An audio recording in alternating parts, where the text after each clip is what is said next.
Welcome to my channel. Arris router firmware update step by step. 1. Connect to your Arris router.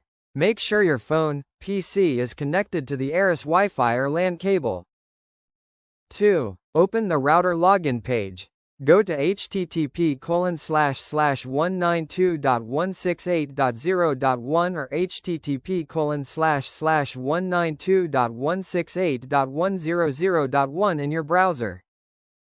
3. Enter login details. Use the default login, username, admin, password, or enter your custom login. 4. Go to the Admin, Utilities section.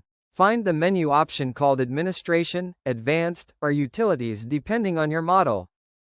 5. Open Firmware Upgrade page. Click on Firmware Upgrade, Software Update, or Router Update.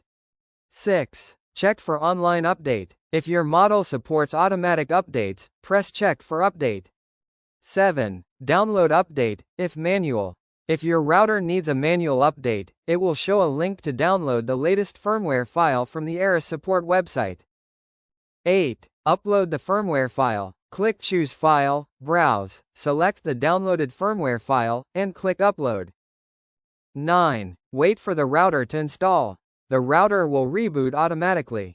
Do not turn off power during update. 10. Verify the update. Log in again, right pointing arrow, open the firmware version page, right pointing arrow, check if the version is updated successfully. Thanks for watching.